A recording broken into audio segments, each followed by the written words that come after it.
Praise Lord, praise Lord, praise Lord, hallelujah, hallelujah, hallelujah. सबको जय मसीह की। परमेश्वर, हमारा परमेश्वर जो सबका परमेश्वर है, वो चाहता है कि मनुष्य उसके वचन को, जो जीवन की रोटी है, अपने हृदय में भरे, ताकि दूसरों को देने के काबिल बन जाए। हालेलुया। आज के सुसमाचार के लिए हम सब मिलकर भाई बहन प्रार्थना करेंगे। हे पिता परमेश्वर, खुदावंद खुदा, मैं आपका धन्यवाद करता हूँ।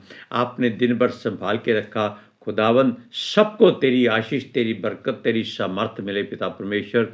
हर एक जन जो तेरे नाम का भय मानता है, खुदावंद तेरे वचनों को अपने हृदय में भरे। हे मेरे यहोवा परमेश्वर, सृष्टि के मालिक, और हम जो इस वचन का प्रचार करने के लिए हमें आपने यहाँ बिठाया है, हम विनती करते हैं पितर आत्मा जी, आप हमारे होठों से अपने वचनों को लोगों तक प्रचार करो, ताकि लोग सुने और अब मन फिराएं और यीशु मसीह के गवाह ठहरें, और धरती की छोर तक यीशु मसीह के वचन का प्रचार हो। पितर आत्मा जी, ये लोग आपकी सच्चाई को जाने और सच्चाई इनको आज़ाद करे।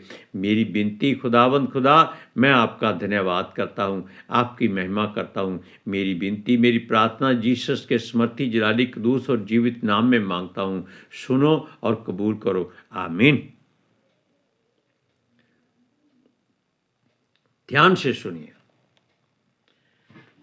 आजकल हर एक पास्टर, चाहे उसके पास 2 भेड़े हैं या 2 लाख भेड़े हैं, आप दोनों में अंतर देख सकते हैं कि अगर इसके पास 2 भेड़े हैं और दोनों करोड़पति हैं, और जिसके पास 2 लाख भेड़े हैं वो सारे गरीब हैं, दोनों की आमदन एक बराबर होती है।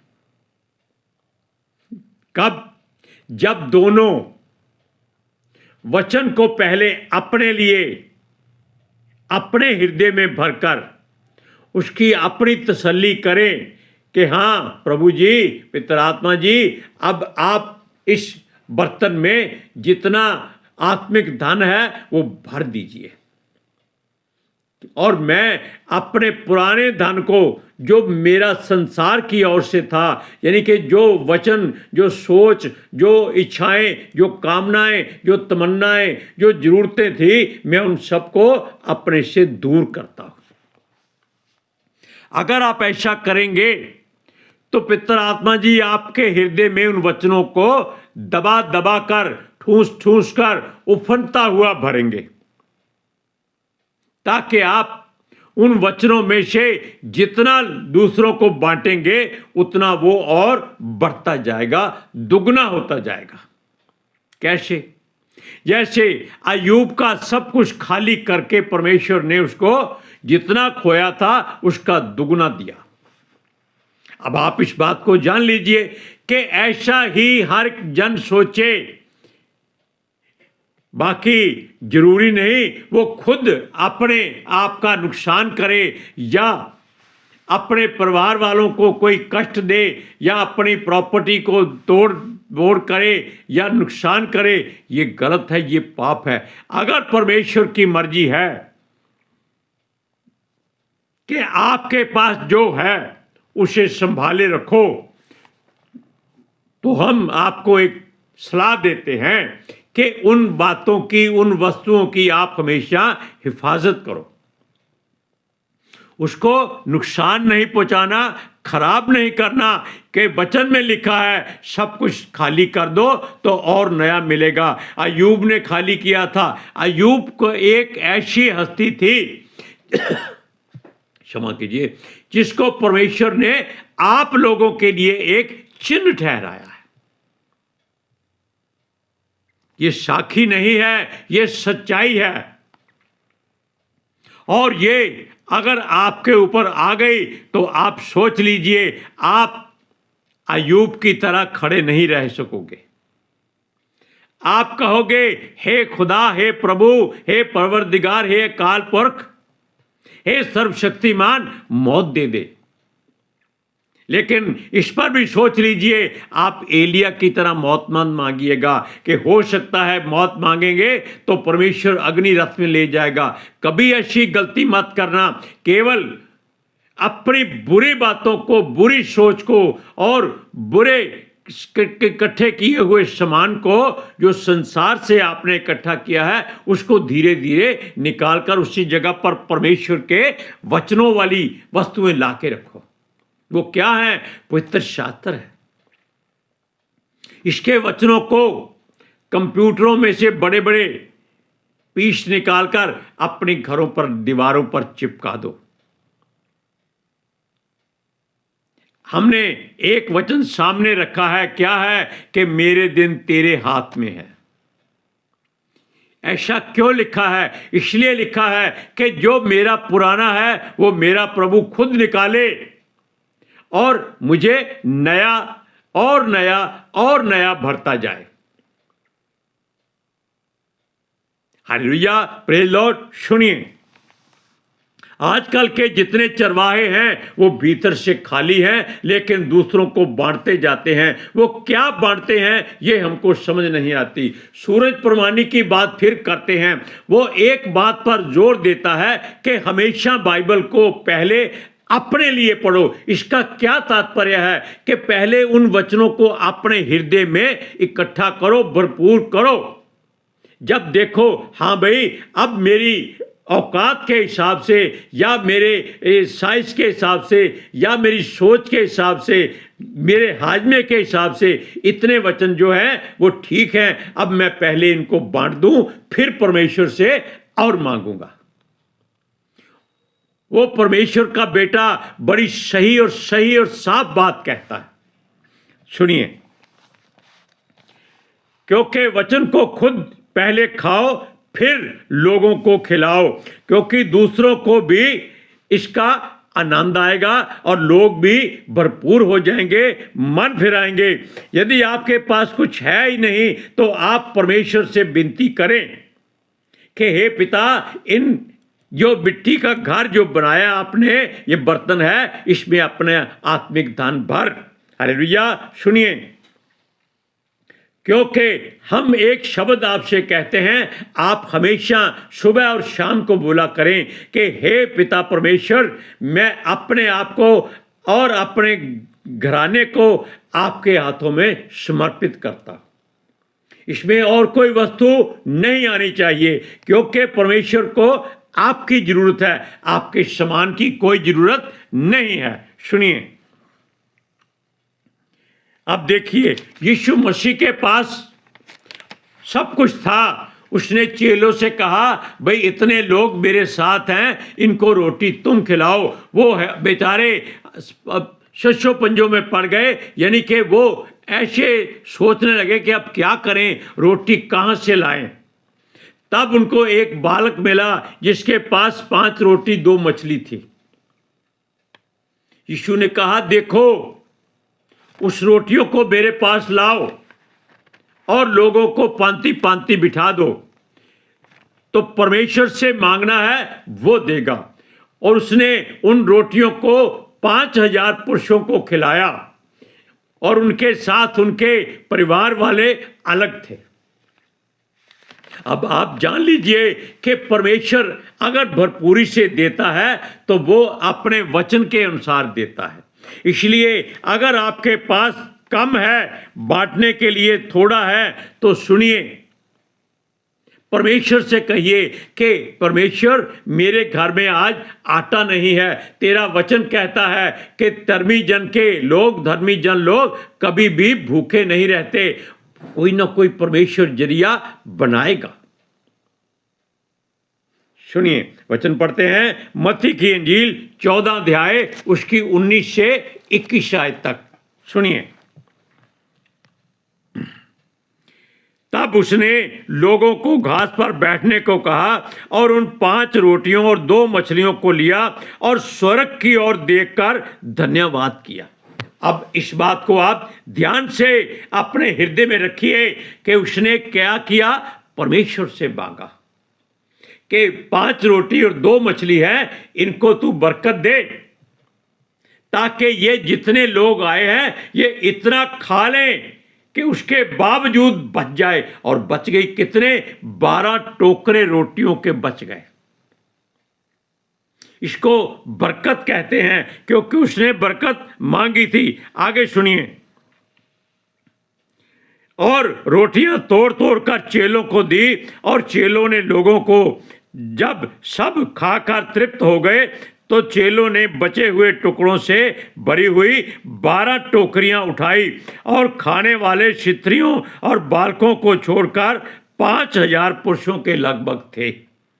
हालेलुया। अब आप इस बात को सोचिए कि क्या आप परमेश्वर से मांगते हैं? कब? जब आपके टेबल पर खाना पड़ा होता है और खाने वाले 2 की बजाय 10 आ जाते हैं, तब आप क्या करेंगे? आप उसका धन्यवाद करके रोटी तोड़िए। होगा क्या? वो एक एक रोटी से ही इतने भरपूर हो जाएंगे कि वो कहेंगे बस भाई हमसे और नहीं खाई जाती। क्यों? भूख इतनी थी और आपकी रोटी बच जाएगी। लेकिन मांगना कैसे है? विश्वास से। क्या लिखा है? मांगो तो तुम्हें दिया जाएगा। रोटी ही नहीं मांगनी, हमको वचन मांगना है। हालेलुया। सुनिए,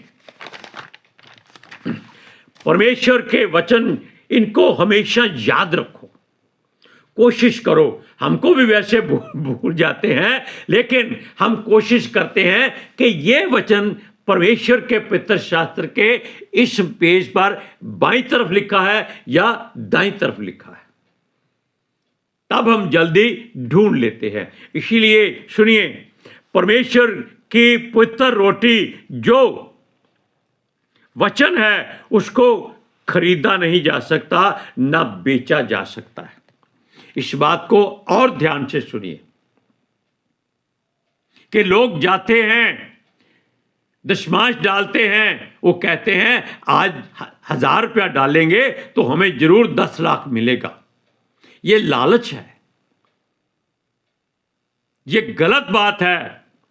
आपको 10,000 नहीं मिलेगा, बल्कि आपको 10,000 लाख का घाटा हो जाएगा, क्योंकि परमेश्वर आपको दौलत दे देगा, लेकिन वो आप किसी काम नहीं आएगी, क्योंकि वो शैतान की ओर से मिलती है। हम फिर अपनी पत्नी की बात करते हैं। वो एक शब्द को बहुत अच्छी तरह से बोलती थी कि धर्मी का थोड़ा सा माल दुष्टों के बहुत से धन से उत्तम है। और सूरज प्रमाणी इस बात को दावा करता है कि अगर आपके पास कुछ नहीं है, वचन है, आपको कभी किसी बात में घाटा नहीं होगा। हम उस बेटे का धन्यवाद करते हैं। सुनिए, हमारे प्रेरित जो हजारों गुना से ज्यादा कीमती है, कौन? जो परमेश्वर के वचन को सेंत में लेते हैं और सेंत में बांटते हैं। हम उनकी बात करते हैं। लिखा है, वचन सोने चांदी और हजारों मोतियों से भी ज्यादा कीमती है। अब आप इसकी कितनी कीमत लगाएंगे, ये आप बताइए। आपके पास कितना धन है? 10,000 करोड़ होगा, 20,000 करोड़ होगा, आप तब भी वचन को नहीं खरीद सकते। क्यों नहीं खरीद सकते? क्योंकि वचन मुफ्त में मिलता है, विश्वास करने वाले को मिलता है, भरोसा करने वाले को मिलता है। तब आप जान जाएंगे कि आपके अंदर अगर वचन है तो आप इन संसार के सब धनी लोगों से ज्यादा धनवान हैं, क्योंकि वचन में लिखा है कि जहां तेरा धन है वहां तेरा मन भी लगा रहेगा। संसार का मन उनकी धन दौलत पर है और वो केवल उसी के बारे में सोचते हैं। लेकिन आप जब वचन सुनने के लिए और बोलने के लिए इकट्ठे होते हैं, ये इसीलिए होते हैं क्योंकि परमेश्वर अपने स्वर्ग की खिड़कियां खोल देता है कि अब स्वर्गदूत उन वचनों को फटाफट लाते जाते हैं और लोगों के हृदयों में भरते जाते हैं। किनके? जो विश्वास करते हैं कि मैं प्रभु के वचन के धन से अपने आप को माला माल करना चाहता हूं। सुनिए, क्योंकि हर काम यीशु के नाम से होता है। क्योंकि किसी को भी आप चंगा होते देखते हैं तो आपके मन में भी लालसा उमड़ती है कि ये पास्टर ऐसी बात कर रहा है, मैं क्यों नहीं कर सकता। और आप जल्दबाजी में किसी के भी सर पर हाथ रखकर प्रार्थना कर देते हैं। आप ध्यान रखिएगा, आपका हाथ वहीं जुड़ सकता है। क्योंकि कई दुष्ट आत्माएं इतनी गंदी होती हैं कि आपके पास समर्थ नहीं है, वो जान लेती हैं। और जब आप हाथ रख के प्रार्थना कर देते हैं तब आप अपना हाथ वापस नहीं उठा सकते। क्यों? वो आपके जरिए, जैसे स्विच बोर्ड में स्विच लगाया जाता है और बल्ब जलता है, वैसे ही वो आपके हाथ के द्वारा आपके शरीर में प्रवेश कर जाती है। जरिया उनको केवल पुल चाहिए, कहीं भी ज्वाइंट हो गया वो उसमें घुस जाएंगी। सुनिए, लोग ताली बजाएं, ये हर कोई चाहता है।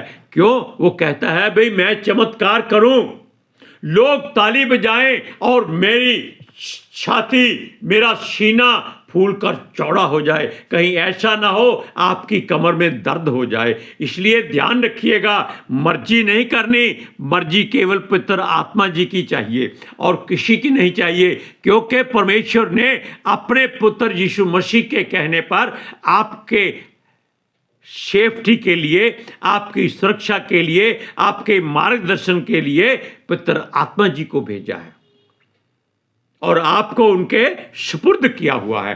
सुनिए, अब आपको एक बात बताते हैं। पतरस प्रचार करता था तो लोग चंगे होते थे। वो जिस पर हाथ रखकर प्रार्थना करता था वो पवित्र आत्मा से भर जाता था। वहां एक जादूगर शिमोन नाम का बड़े बड़े जादू करता था, लोगों को बड़े अचंभे काम दिखाता था, लोग उसको बड़ा परमेश्वर के निकट मानते थे। लेकिन जब उन्होंने पतरस के काम देखे जो सामने सच्चाई से आते थे, उनको वो भूल गए। तब वो शिमोन पतरस के पीछे हो लिया कि हाँ भाई ये आदमी जो है काम का है, इसके पास चलते हैं। उसने अपनी सारी धन दौलत इकट्ठी की, बोरे भर लिए, ट्रंक भर लिए, थैलियां भर ली और सेवकों को इकट्ठा करके ला करके पतरस के पैरों में रख दिया। अब प्रभु का पितर आत्मा पतरस के साथ है। उसने उसके कान में बोल दिया कि ये आदमी अपनी गलत नीयत से तुम्हारे पास धन लाया है। हुआ भी ऐसा, उसने कहा हे प्रभु, हे के दास, ये धन तू रख और मुझे ये वरदान दे दे, ये जो जादू तू करता है ये मुझे दे दे, ताकि मैं इस अधिकार से जिस पर हाथ रखूं वो पितर आत्मा से भर जाए। उससे क्या होगा? वो लोग कहेंगे कि ये पतरस से बड़ा जादूगर है। लेकिन पतरस ने उसको डांटा, झिड़का और कहा कि तू पित्त सी कड़वाहट लिए फिरता है, ये तेरा धन तेरे साथ नाश हो जाएगा। इसलिए दुआ कर परमेश्वर से कि तू उसके क्रोध से बच जाए। क्यों? पतरस जानता था कि उन्होंने अपने जिस्म पर तसीहे सह सह कर, मार खा खा कर इन वचनों को अपना हृदय में भरा हुआ है और पितर आत्मा जी उनके साथ उनका साथ देते थे। ऐसी बात भी आप ध्यान से सोच के करिएगा। वचन को पढ़ते हैं, प्रेरितों की पुस्तक 8वां अध्याय उसकी 20 से 24वें आयत तक। सुनिए,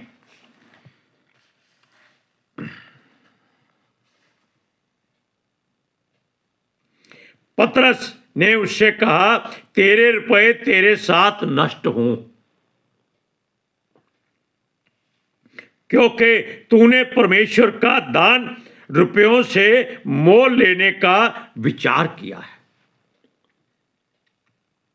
इस बात में ना तेरा हिस्सा है ना तेरा भाग है, क्योंकि तेरा मन परमेश्वर के आगे सीधा नहीं है, इसलिए अपनी इस बुराई से मन फिराकर प्रभु से प्रार्थना कर। संभव है तेरे मन का विचार क्षमा किया जाए, क्योंकि मैं देखता हूं कि तू पित्त की सी कड़वाहट और अधर्म के बंधन में पड़ा है। शमौन ने उत्तर दिया, तुम मेरे लिए प्रभु से प्रार्थना करो कि जो बातें तुमने कही हैं उनमें से कोई मुझ पर ना आ पड़े। तब उसको पूछो कि तब तेरा धन कहाँ गया? किसी काम आया? नहीं आया। लोगों को मालूम हो गया कि इसने इतना धन जोड़ा हुआ है, अब वो वापस ले जा नहीं सकता, पतरस उसे ले नहीं सकता। वो किस काम आया? वो मिट्टी हो गया। Hallelujah, praise Lord. अब आप जान लीजिए, ना तो किसी पास्टर की नकल कीजिएगा, हाथ रख के प्रार्थना कीजिएगा, ना ही अपने आप को संसार की दौलत से भरिएगा। भरना किससे है? परमेश्वर की आत्मिक दौलत से, आत्मिक धन से, जो ना खराब होता है, ना कीड़ा लगता है, ना काई लगती है, ना चोरी होता है, बल्कि वो बढ़ता जाता है। हालेलुया। अब हम मिलकर भाई बहन प्रार्थना करते हैं। हे पिता परमेश्वर, खुदावंद खुदा, हम आपका धन्यवाद करते हैं कि आपने जो वचन हमें दिया वो हमने आपकी मर्जी से, आपकी इच्छा से, पितर आत्मा जी की सहायता से लोगों में बांट दिया है और वो संसार की छोर तक पहुंचे। हम इसके लिए दुआ करते हैं, लोग सुने, मन फिराएं और प्रभु की ओर मुड़ जाएं और यीशु मसीह के गवाह ठहरें। पिता परमेश्वर, दया करना, ये तेरा वचन लोगों के हृदय में समाए और वो पित्त सी कड़वाहट से छुटकारा पाए। हालेलुया। मेरी विनती, मेरी प्रार्थना यीशु मसीह के नाम से सुनो और कबूल करो। आमीन, आमीन, आमीन। सबको जय मसीह की।